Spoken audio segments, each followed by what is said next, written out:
good evening, and usually it's good morning, but you can never tell when a download's going to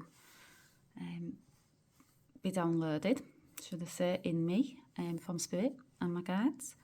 So I've got a new deck, and it's the Divine Feminine Oracle deck, and I just felt guided to draw a card, and Joan of Arc came out. And anyone who follows me on here knows that I relate to the divine feminine energy on my spiritual path. So I was very, very drawn to this deck. For I'm always drawn to certain things, or should I say, they found me. When the time's right.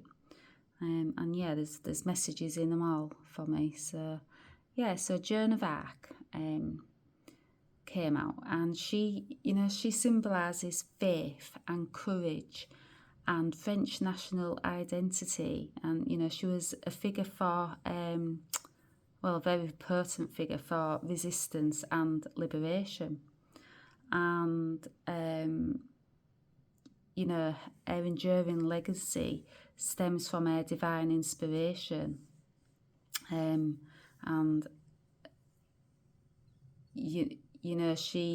She believed she was being led by the divine Archangel Michael, God, saints, and that she had divine protection. And that's where her unyielding faith came from. Is that that cemented belief that she was protected, divinely protected.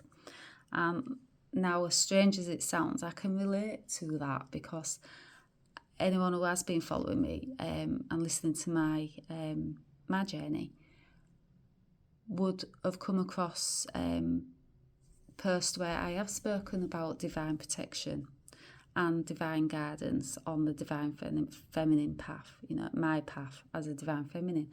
I've always felt guided and protected, and I've always felt guided and protected by an invisible force. And I know that invisible force is my angels, is as crazy as it sounds, and I know that it will to some people, but when you're on this path, it is cemented, it is concreted, because there's so many supernatural things that go on that you can't explain with the human mind. So, like I say, there comes a time where you're being guided, divinely guided, protected. I know I'm protected by my angels. I'm guided every step of the way. I've built my business through them guiding me, because it's a divine. My business is all about healing, about helping others. So, of course, the angels and your guides want you on that path, and they will protect you. So Joan of Arc knew that she was protected by her angels, and by God and by the saints.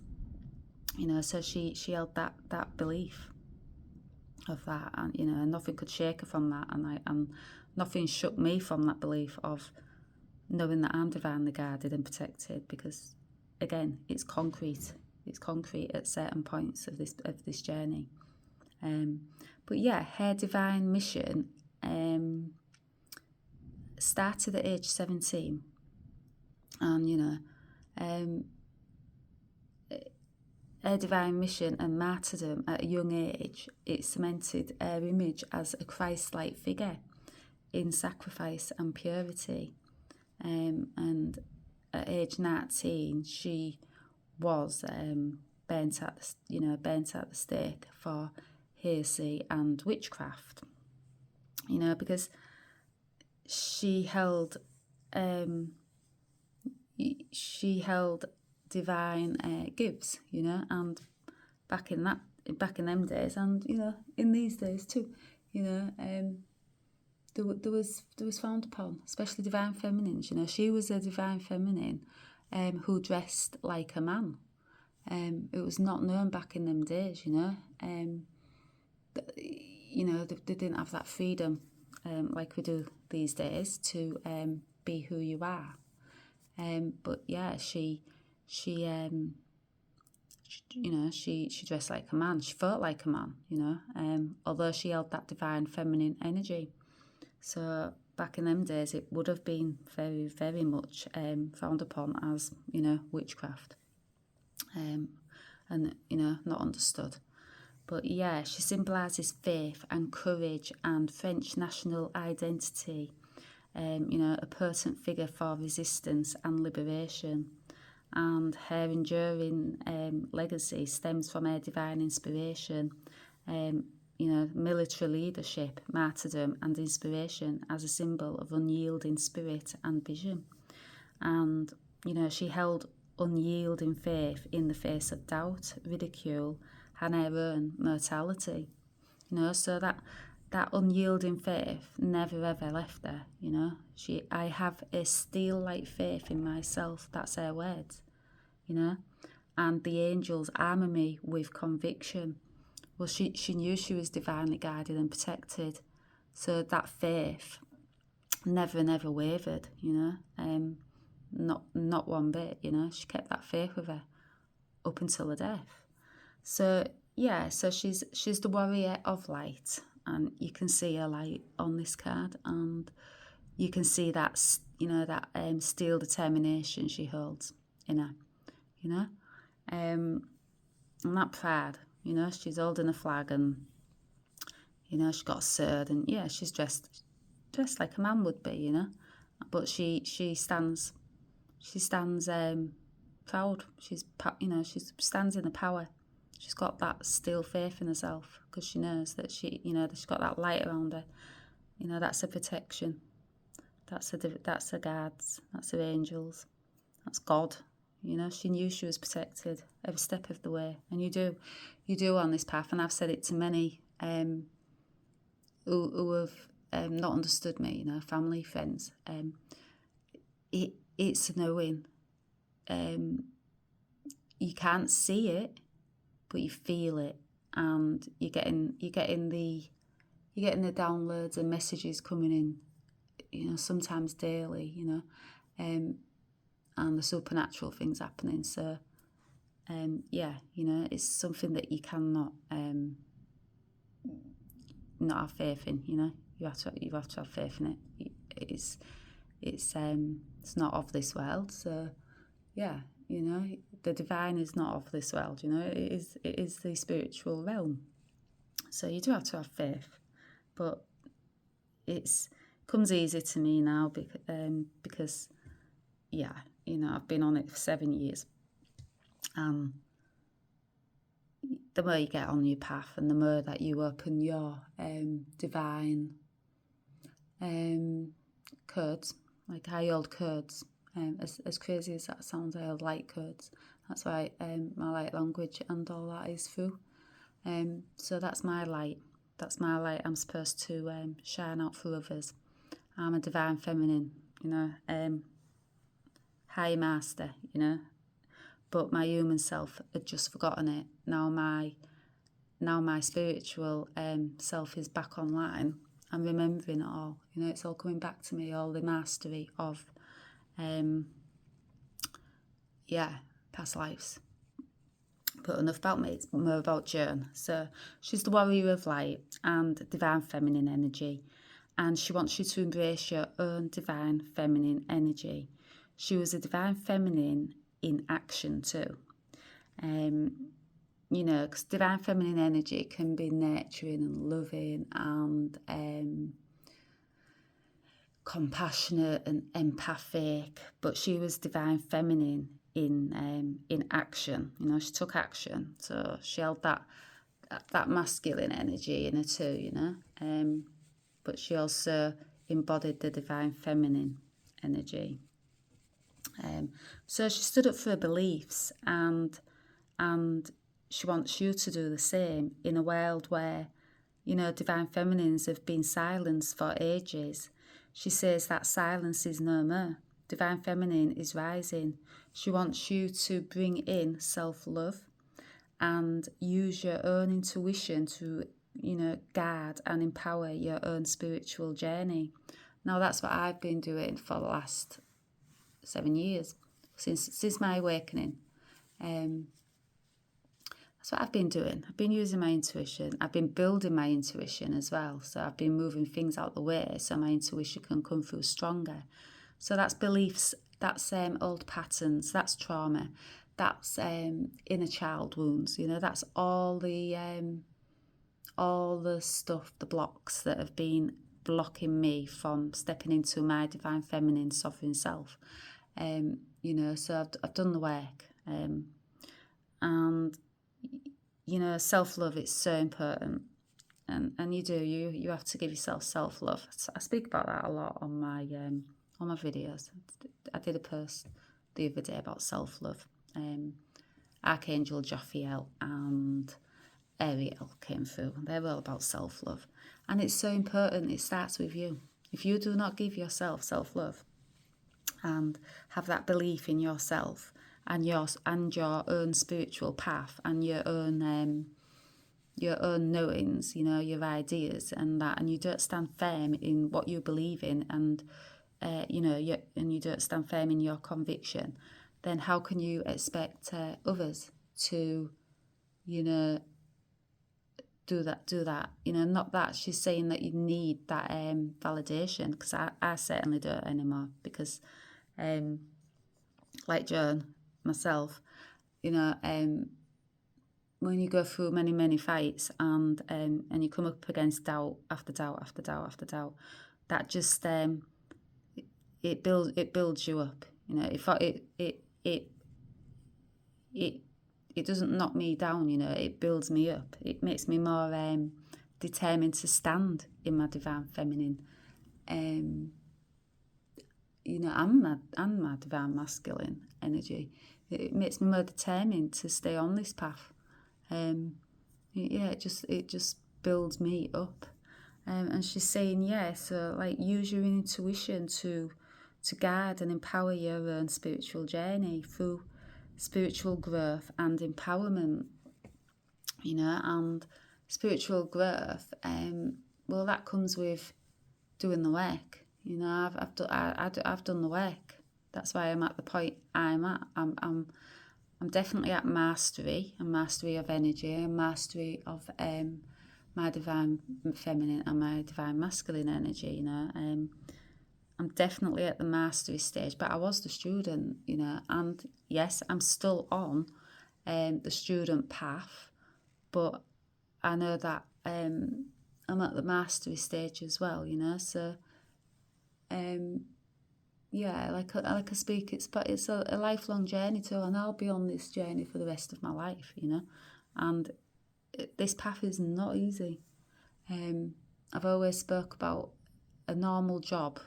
I've had normal jobs, I've before my spiritual awakening, I was in normal jobs, and there's nothing wrong with normal jobs, and it was so much simpler, to have a straight line.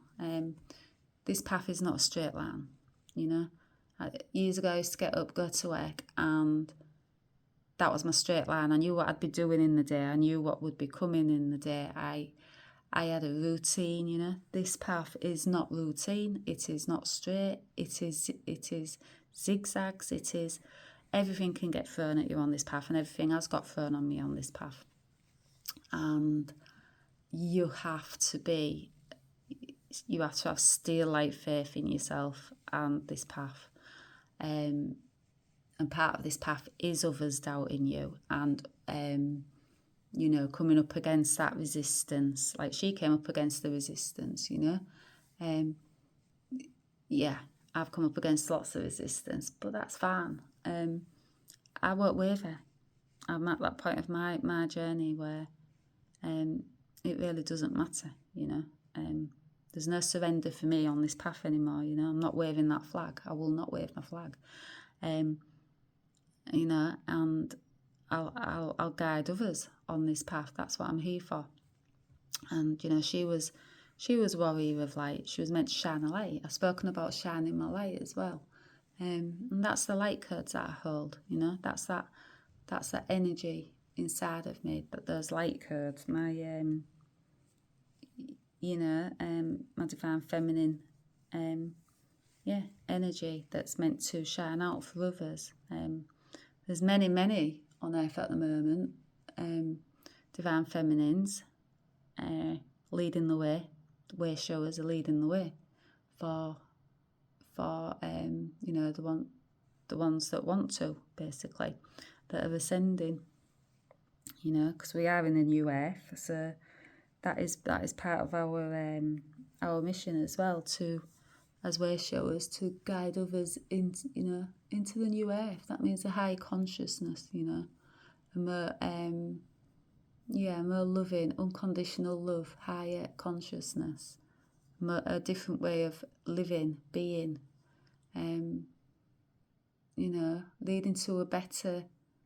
leading to heaven on earth, really, basically. That's what it's leading to, and we can, that's in our grasp, we don't have to live in fear, we don't have to live in scarcity. Our divine blueprint is abundance. Our divine blueprint is happiness, unconditional love. We've just forgotten it. But there's a movement going on with the divine feminines who are leading others into the new earth. And that's the way she shows the light workers. So she said, listen to your warrior heart, even in times of extreme darkness, and connect with your faith and your warrior heart. And she says, in times of doubt and growing weary of the fight, calling the angels with this affirmation. And the affirmation is, the angels armour me with conviction. And that conviction's the belief. It's the belief in yourself. It's the belief in your spiritual path. It's the belief in why you was put here. That conviction for me is the belief, of the divine guiding me, and the belief that this path is real. And no matter how many people tell you, you're crazy, you're this, you're that, I've heard it all. I know I'm not, I never was. It's just that they're not on my path. That's as I simplify it now, I don't make it complicated, because it's not. It's just a knowing. And, she believed she was under divine guidance from God and Archangel Michael and other saints. And she stood in her conviction, and that's what spurred her on, because she knew she was divinely protected.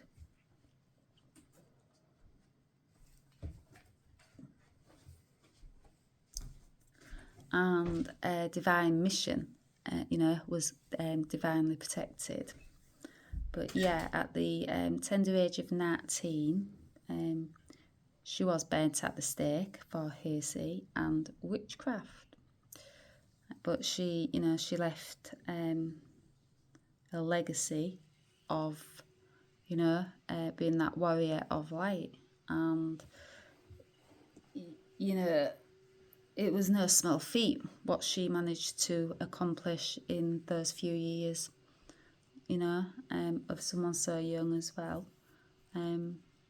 But that was it. That was her still light faith that kept her going, knowing that she was divinely guided and protected every step of the way. And that's what's kept me going. And it will keep me going on this path, because when you know, I know there's a higher,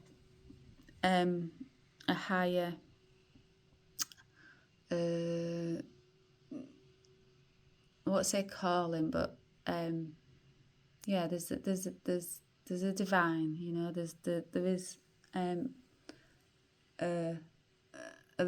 a divine realm other than earth, and light beings, angels, high masters, ancestors,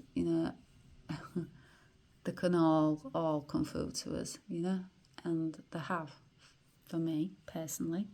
But yeah, that's my knowing of, I'm divinely protected and divinely guided. So I think that's it. But yeah, she says, always, connect with that warrior heart. We all have that warrior heart in us.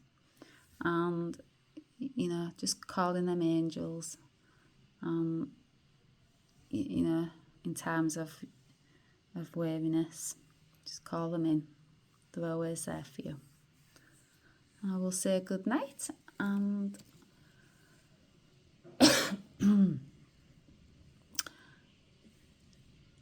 I'll speak to you all soon.